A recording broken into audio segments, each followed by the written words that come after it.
The Empire declared war. Until a general spoke of Earth's terrifying power, the War Council chamber of the Zephyrian Empire stretched across 300 meters of polished obsidian, its walls carved with the victories of 1,000 conquered worlds. Supreme Admiral Kethvar stood at the center of the circular room, his four arms gesturing dramatically as holographic star maps flickered around him. The assembled fleet commanders, each representing a different species within the Empire, watched with hungry anticipation. "Behold the pathetic blue marble that dares to defy our expansion," Kethvar announced, his voice echoing through the chamber's acoustic enhancers. The hologram zoomed in on Earth, rotating slowly to show its continents and oceans. "The humans of this insignificant world have rejected our terms of surrender. They choose war over the mercy of servitude." A chorus of approval rippled through the assembled commanders. General Thexmol of the Crothery forces slammed his crystalline fist against his chair's armrest. "Their resistance is an insult to the Empire. We have conquered star systems with billions of inhabitants. What can one small planet possibly do against the might of our combined fleets?" Admiral Yiranel, her serpentine body coiled elegantly in her command chair, hissed her agreement. "My scouts report their largest vessels barely reach 2 kilometers in length. Our dreadnoughts are 10 times that size. This will be over before their sun sets twice." The laughter that followed was cold and predatory. These were beings who had witnessed the fall of civilizations, who had reduced proud species to slavery or extinction. The very concept that humans might pose a threat seemed absurd to them. Kethvar raised one of his primary arms for silence. "Nevertheless, we shall not underestimate them. Intelligence reports suggest they have some primitive nuclear capabilities and basic energy weapons. Standard protocol will suffice. We deploy the 7th Fleet for initial bombardment, followed by ground forces for occupation and processing." As the commanders began discussing deployment strategies and resource allocation, a figure in the back of the chamber slowly rose from his seat. General Vexthar was ancient by any standard, his carapace scarred from countless battles, his compound eyes dim with age. He had served the Empire for over 3 centuries, longer than any other being in the room. "With respect, Supreme Admiral," Vexthar's voice was quiet, almost lost in the vastness of the chamber, "I would counsel caution regarding the humans." The laughter died instantly. All eyes turned to the old general, some showing surprise, others barely concealed contempt. Kethvar's expression darkened. "Caution? General, your age may be affecting your judgment. These humans haven't even achieved faster than light travel. They're barely more advanced than the Corvani were when we crushed them in a single day." Vexthar's head tilted slightly, a gesture that among his species indicated deep thought. "Supreme Admiral, if I may share an observation from my long service to the Empire?" "Speak quickly," Kethvar replied with obvious irritation. The old general moved slowly down the steps toward the center of the chamber, his movements deliberate despite his age. "In my 3 centuries of conquest, I have learned that a species' technological level is not always the most accurate measure of their danger. The humans are indeed primitive in many ways, but they possess certain characteristics that I have seen in only one other species in all my campaigns." "And what species was that?" Admiral Yiranel asked, though her tone suggested she was merely humoring the old fool. "The Vorth AK." The silence that followed was profound. Every being in the chamber knew that name. The Vorth AK had been the only species to successfully resist the Empire's expansion for more than a decade. It had taken the combined might of 6 full battle fleets and the sacrifice of 12 billion Imperial soldiers to finally break their resistance. General Thexmol leaned forward, his crystalline features reflecting the chamber's lights. "You compare these humans to the Vorth AK? The Vorth AK had energy shields that could withstand our heaviest bombardments. They had weapons that could slice through our dreadnoughts like paper. What do the humans have?" Vexthar stopped at the chamber's center, directly beneath the floating hologram of Earth. "They have something far more dangerous than advanced technology, General Thexmol. They have the capacity for absolute, uncompromising violence when their survival is threatened." More laughter erupted, but it was nervous now, uncertain. Kethvar's forearms crossed over his chest. "Violence. General, every species fights when cornered. That's hardly unique. No, Supreme Admiral, you misunderstand me. Vexthar looked up at Earth's image, watching it rotate peacefully above him. I'm not speaking of normal combat behavior. I'm speaking of a level of destructive capability that transcends rational thought. Let me share what our intelligence division has discovered about human history. He gestured, and the hologram changed to show Earth's surface in greater detail. This species has been in a state of near-constant warfare for their entire recorded history. Not just border skirmishes or resource conflicts, but total wars that consumed entire continents. Wars where they developed weapons specifically designed to kill as many of their own kind as possible. The chamber grew quieter as Vexthar continued. They created chemical weapons that could blind and suffocate thousands at once. They built incendiary devices that could turn entire cities into infernos. And when they split the atom, they did not use this knowledge for power generation first. They used it to create bombs. Admiral Yaranel shifted uncomfortably in her chair. Every species eventually develops nuclear weapons. We ourselves used them in our early expansion. Yes, Vexthar agreed. But we used them strategically precisely. The humans used them on their own kind, on cities full of civilians, simply to end a war faster. And when they realized the horror of what they had done, did they abandon such weapons? No, they built bigger ones. Much bigger ones. The hologram shifted again, showing archived images from human conflicts. Burning cities, devastated landscapes, rows of graves stretching to horizons. They fight with a ferocity that defies logic. In their most recent global conflict, they developed a tactic called strategic bombing. They would send hundreds of aircraft to completely destroy enemy cities, killing millions of non-combatants, simply to break their opponents' will to fight. Commander Zekrin of the Hegemony Forces spoke up, his voice uncertain. Surely you're exaggerating, General. No rational species would cause such destruction to their own world. I wish I were. Vexthar's ancient voice carried a weight that silenced the chamber. But there's more. When they fight, humans enter a psychological state they call berserker rage. They become capable of feats that should be physically impossible. There are documented cases of individual human soldiers continuing to fight after sustaining wounds that should have killed them instantly. He paused, letting this sink in before continuing. In one recorded battle, a single human soldier named Audie Murphy climbed onto a burning, ammunition-loaded tank destroyer and used its machine gun to hold off an entire company of enemy soldiers and tanks for over an hour. When his ammunition ran out, he fought with his sidearm. When that ran out, he used the tank destroyer's cannon. He was wounded multiple times, but refused to stop fighting until reinforcements arrived. The chamber was completely silent now. Even Kethvar had stopped his restless pacing. But, perhaps most terrifying of all, Vexthar continued, is their capacity for what they call scorched earth tactics. When facing defeat, humans will destroy everything rather than let it fall into enemy hands. They will poison their own water supplies, burn their own crops, destroy their own cities. In one conflict, they retreated through their own territory for thousands of kilometers, destroying everything useful as they went. They left nothing for their enemies but ash and bones. General Thexmol's crystalline features had lost their earlier confidence. You're suggesting they would destroy their own world rather than surrender? I'm not suggesting it, General. I'm stating it as fact. Our intelligence has identified over 10,000 nuclear warheads currently in human possession, with delivery systems capable of reaching any point on their planet within 30 minutes. They call this doctrine mutually assured destruction.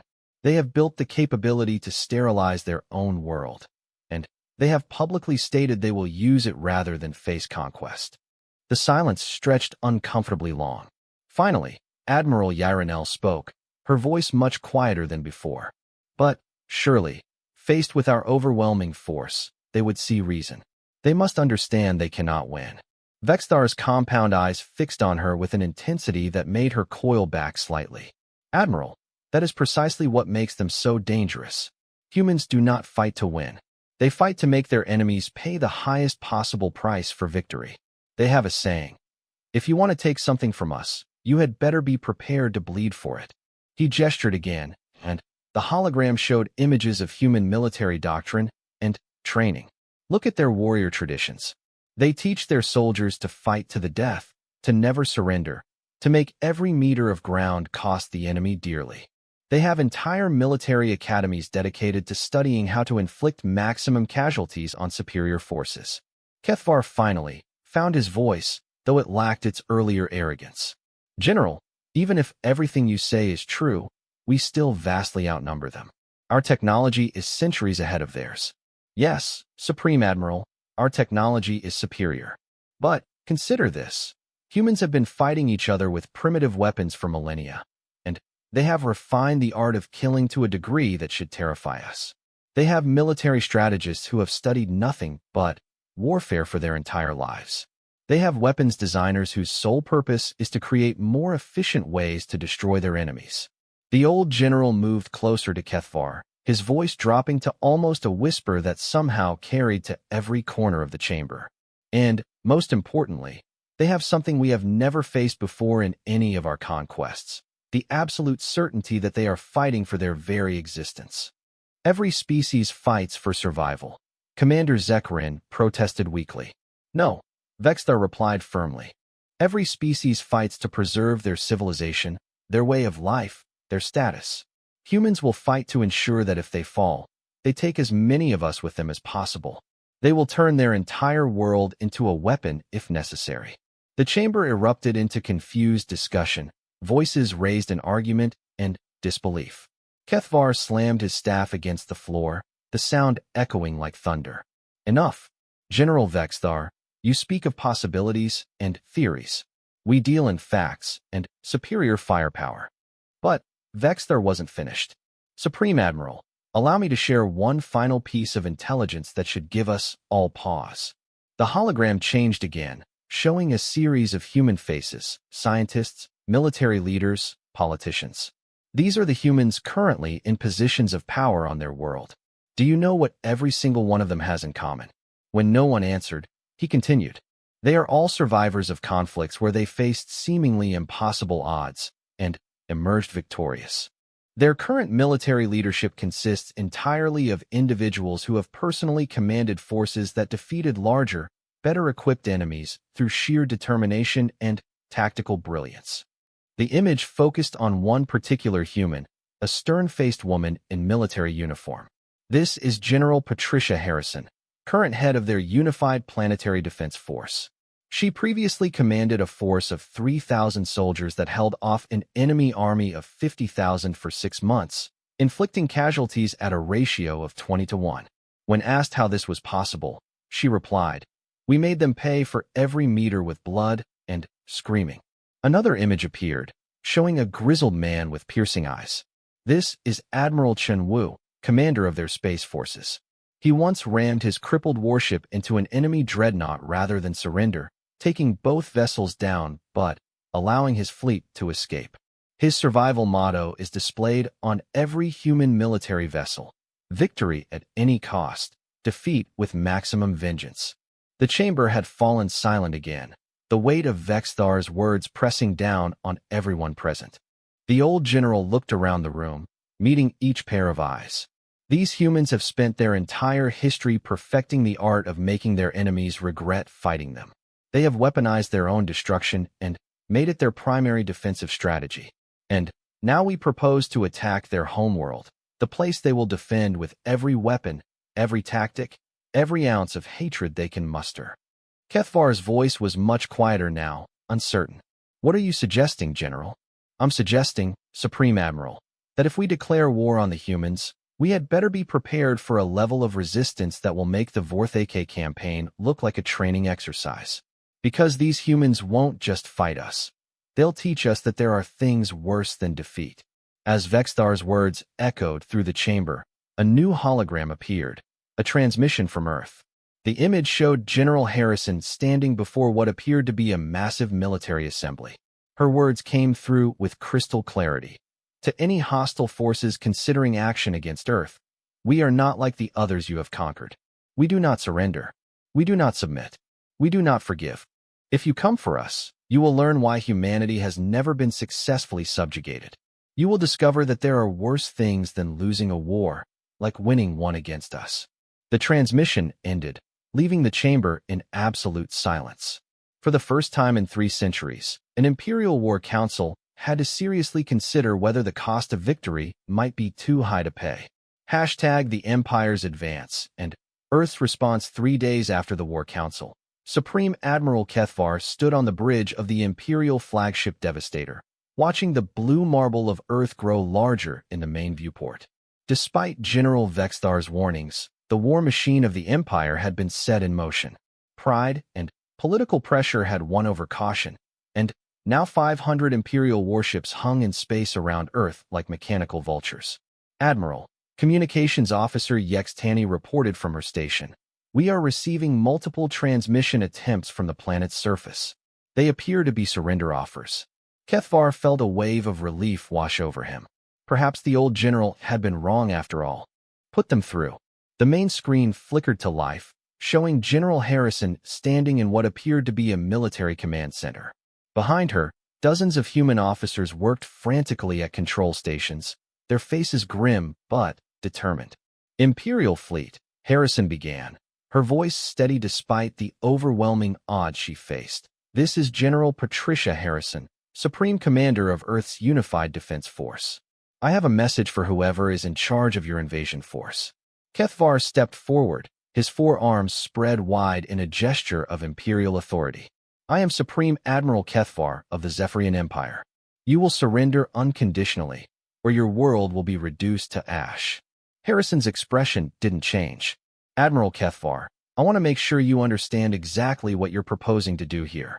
You're threatening to attack the homeworld of a species that has spent the last 3,000 years perfecting the art of warfare. Do you really think we're going to just lie down and let you take our world? Your resistance is meaningless, Kethvar replied, though he could hear the uncertainty in his own voice. We have 500 warships. Your entire planet cannot match the firepower of a single one of our dreadnoughts. Harrison nodded slowly. You're probably right about that. Your technology is definitely superior to ours. But, you know what, Admiral? We don't need to match your firepower. We just need to make sure that when you finally do conquer Earth, it costs you more than you ever imagined possible. Behind Harrison, one of her officers approached and whispered something in her ear. Her expression grew darker. Admiral, I've just been informed that your ships have begun charging their weapons systems. I take it you've decided to reject our counterproposal. Kethvar frowned. Counterproposal? You offered no terms. Oh, but I did, Harrison replied, and for the first time, she smiled. It was not a pleasant expression. I offered you the chance to leave our system immediately and never return. That offer has now expired. The communications channel went dead, leaving the Imperial bridge in confused silence. Kethvar turned to his tactical officer. Report. What are the humans doing? Tactical Officer Drenwool consulted his displays, his scaled features creasing in puzzlement. Sir, it's unusual. They're launching everything they have. Every aircraft, every spacecraft, every military vessel on the planet is taking off simultaneously. It's like they're evacuating, but the trajectory patterns don't match any escape routes. Show me. The main screen switched to a tactical display of Earth and the surrounding space. Thousands of small contacts were rising from the planet's surface, far more than intelligence had predicted the humans possessed. They moved in coordinated formations, but instead of fleeing or attacking the Imperial fleet directly, they were spreading throughout the solar system in a complex pattern. What are they doing? Kethvar demanded. Unknown, sir, Drenwool replied. But whatever it is, it's coordinated. These aren't random launch patterns. This is a carefully planned operation. Suddenly, alerts began sounding throughout the bridge. Sir, the communications officer called out. We're receiving an automated transmission from Earth. It's broadcasting on all frequencies. Put it through. General Harrison's image appeared again, but this time it was clearly a pre-recorded message. Behind her, the command center appeared to be in the process of being evacuated. To the Imperial fleet currently threatening our world, Harrison began. By the time you receive this message, Operation Pyrrhic Dawn will already be in progress. You wanted to conquer Earth, so let me explain exactly what that means. She gestured to a display behind her showing the movements of human forces throughout the solar system. Every human military asset is currently positioning itself according to a battle plan we've been refining for the past 50 years. You see, we've always known that someday we might face an enemy with superior technology and numbers. So we developed strategies specifically designed to fight from a position of hopeless disadvantage. The display zoomed in on specific formations. Every one of our ships, every aircraft, every orbital platform has been equipped with what we call denial packages. These are not weapons designed to defeat you. They're weapons designed to make sure that even if you win, your victory will be so costly that you'll regret ever finding our world. Kethvar felt a chill run through his body as Harrison continued. Our nuclear-powered submarines are currently moving to positions around every major city on Earth. If your invasion succeeds, they have orders to ensure that you inherit nothing but radioactive ruins. Our space-based assets are targeting every piece of orbital infrastructure we've built over the last century. We're going to destroy our own space elevators, our orbital habitats, our mining stations, everything that might be useful to an occupying force. The tactical display showed human submarines surfacing near coastal cities, their missile hatches opening. Orbital platforms throughout the system were repositioning themselves near civilian installations. But that's just the beginning. Harrison continued, her voice growing colder. Every human city has been rigged with demolition charges. Every factory, every power plant, every piece of infrastructure that took us centuries to build, all of it is wired to blow. We call it the Samson Protocol, named after an ancient hero who brought down a building on himself and his enemies. Images flashed across the screen showing massive explosive charges being installed in cities around the globe, teams of engineers working frantically to prepare their own civilization for destruction. Our agricultural areas have been seeded with long-lasting chemical agents that will render the soil toxic for decades. Our water supplies have been prepared for contamination. Our data networks are being systematically purged. Every piece of human knowledge, every technological advancement, every work of art and literature is being destroyed to prevent it from falling into your hands. Kethvar could hardly believe what he was hearing. They're preparing to destroy their own civilization rather than let us have it. But here's the part you really need to understand. Harrison continued, her image leaning closer to the camera. All of this, the nuclear submarines, the demolition charges, the poisoned earth, this is just what we're doing to deny you the fruits of victory. What we're doing to your invasion force is going to be much, much worse. The display switched to show the positions of human military units throughout the solar system. Every human ship out there is carrying enough explosive material to turn itself into a massive bomb. We don't plan to fight you ship to ship, we plan to ram you. Every single one of our vessels is a guided missile with a crew that has volunteered for a suicide mission. Images showed human pilots and ship crews saying goodbye to their families, boarding vessels that were clearly never intended to return. Their faces showed not fear, but a grim determination that sent shivers through the Imperial Bridge crew. Our fighter craft have been modified to carry tactical nuclear weapons, not for bombing your ships from a distance, for flying directly into them and detonating on contact. We've turned our entire air force into kamikazes. The recording showed squadrons of human aircraft, each one heavily modified and carrying weapons that glowed ominously on thermal displays. And our ground forces? Harrison smiled that cold smile again. Admiral, we've spent the last 72 hours distributing chemical weapons, biological agents, and improvised explosive devices to every human settlement on the planet. Every man, woman, and teenager capable of holding a weapon has been armed and trained in guerrilla warfare tactics. Images flashed of humans of all ages, children as young as 12, elderly people in their 90s, all carrying weapons and learning to make improvised explosives. We've studied every successful resistance movement in human history, and we've taught those tactics to our entire population. Every building will be a fortress. Every street will be a killing ground. Every human you encounter will be armed and determined to take as many of you with them as possible. The recording paused as Harrison looked directly into the camera. You wanted to conquer Earth, Admiral. But we're going to teach you something that every enemy of humanity learns eventually. Victory against us is just the beginning of your problems. The transmission ended, leaving the Imperial bridge in stunned silence. For several long moments, no one spoke. Finally, Communications Officer Yextani broke the quiet. Sir, we're receiving reports from our scout ships throughout the system. Human vessels they're deliberately ramming our scouts. Small fighters are flying directly into our reconnaissance drones. They're not even trying to escape. They're just destroying everything they can reach. Casualties? Kethvar asked numbly. 17 scouts destroyed, sir. No survivors. The humans aren't taking prisoners. Tactical Officer Drenwool looked up from his station, his face pale. Sir, energy readings from the planet's surface are spiking. It looks like they're beginning to execute those demolition protocols. They're actually doing it. They're destroying their own infrastructure. The main screen showed feeds from orbital satellites, revealing explosions beginning to bloom across Earth's surface. Magnificent cities that had taken centuries to build were being systematically demolished by their own inhabitants. Admiral, the communications officer reported again. We're receiving another transmission. This one is from General Vexthar. Put him through.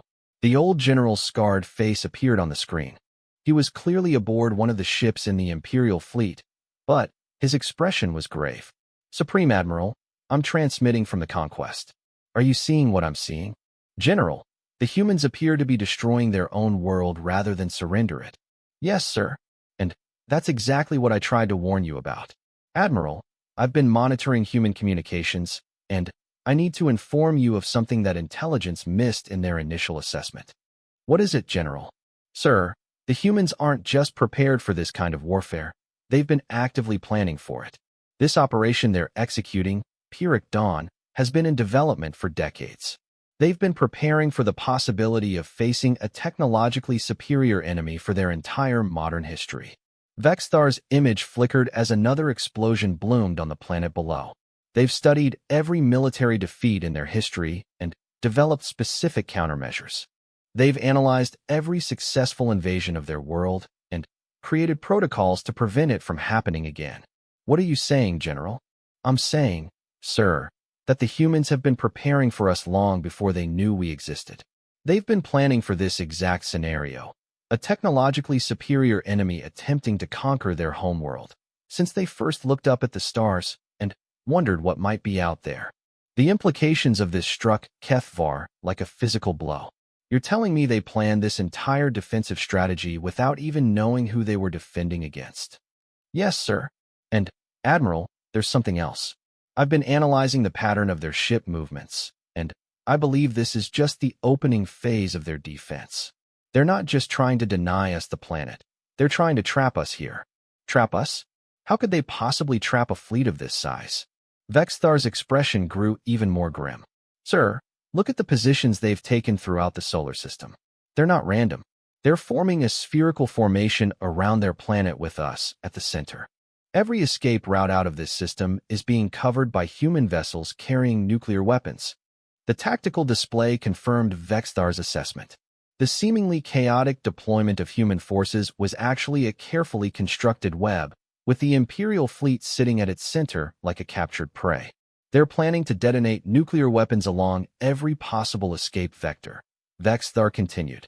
If we try to retreat, we'll have to fight our way through a gauntlet of suicide attacks.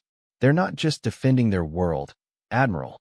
They're trying to destroy our entire invasion force. Kethvar stared at the display in growing horror. How many ships would we lose in a retreat? Conservative estimate? 30 to 40% casualties, sir. Possibly more if they coordinate their attacks effectively. And if we proceed with the invasion? Based on what I'm seeing here, Admiral, I estimate we'll take the planet eventually. But the cost? Vexthar paused, his compound eyes reflecting the fires beginning to burn across Earth's surface. Sir, I believe we're looking at the complete destruction of our invasion force. Every ship, every soldier. The humans are prepared to turn this into a mutual annihilation scenario. The bridge fell silent again as the full scope of the human strategy became clear. They weren't trying to win. They were trying to ensure that victory would be so costly for the Empire that no other Imperial force would ever dare to threaten another world. Admiral, the communications officer spoke up again. We're receiving a new transmission from Earth. It's from their General Harrison again. Put it through. Harrison appeared on screen once more, but this time she was standing in what appeared to be a bunker deep underground. Behind her, human soldiers were distributing weapons and preparing defensive positions. "Admiral Kethvar," she began, "I hope you've had time to consider what you've seen so far.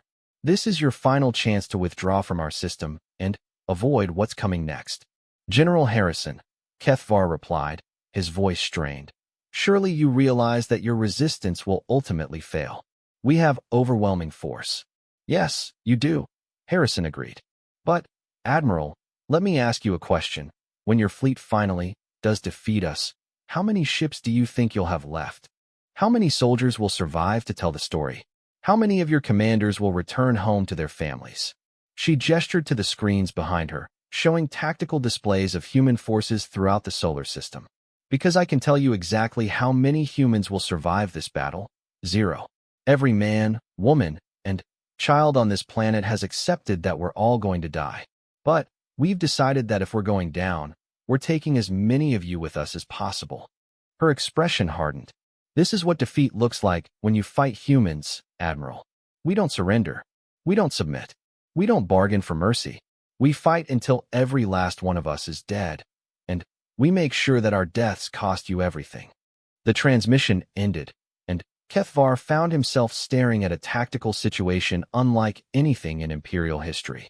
An enemy that was actively destroying their own world to deny it to him, while simultaneously preparing to sacrifice their entire civilization to inflict maximum casualties on his force. For the first time in his long military career, Supreme Admiral Kethvar began to seriously consider the possibility that some victories were too expensive to achieve. #The price of victory and the wisdom of retreat. Supreme Admiral Kethvar stood motionless on the bridge of the Devastator, watching as the first wave of Imperial bombers approached Earth's atmosphere. Despite his growing doubts, the pressure from the High Command had forced his hand. The Empire could not be seen backing down from a primitive world, regardless of the cost. "First wave has entered the atmosphere," Tactical Officer Drenwell reported, meeting immediate resistance from human fighter craft. The main screen showed the battle unfolding in Earth's skies. Imperial bombers, each the size of a small city, were being swarmed by tiny human fighters that moved with suicidal determination. The humans weren't trying to outmaneuver the Imperial ships, they were flying directly into them, their nuclear payloads detonating on contact. "Casualties?" Kethvar asked, though he dreaded the answer. 7 bombers lost, sir. The humans they're not even trying to survive these attacks. Every fighter that engages us is a suicide mission." On the tactical display, Kethvar could see the pattern clearly now. Human fighters would approach Imperial ships in coordinated groups, with some craft drawing defensive fire while others rammed directly into vital systems. Each attack cost the humans their lives, but each attack also crippled or destroyed Imperial vessels worth thousands of times more than the primitive human craft. "Sir," Communications Officer Yextani called out, "we're receiving distress calls from the ground assault teams. The humans, sir, they're not fighting like any enemy we've encountered before." "Explain." "The ground troops report that every human settlement has been turned into a fortress. Civilians are fighting alongside soldiers. They're using improvised weapons, chemical agents, and—" She paused, checking her displays. "Sir, they're using children as suicide bombers." The bridge fell silent. Even for hardened Imperial warriors who had conquered hundreds of worlds, the image of children carrying explosives into battle was deeply disturbing. "They've poisoned the water supplies in every city our troops have attempted to secure," Yextani continued. "They've booby-trapped every building, every vehicle, every piece of infrastructure. Our soldiers report that the humans are fighting to the death in every engagement. No prisoners, no surrender, no quarter given or asked." General Vextar's voice crackled over the communication system from his ship. "Admiral, I'm monitoring the ground assault from orbit. Permission to speak freely?" "Granted, General." "Sir, this isn't warfare as we know it. This is ritualized suicide designed to inflict maximum casualties on our forces. The humans have turned their entire civilization into a weapon designed specifically to destroy us." Through the viewport, Kethvar could see the surface of Earth burning. Massive explosions were blooming across entire continents as the humans systematically destroyed their own infrastructure. Cities that had taken centuries to build were being erased in moments by their own inhabitants.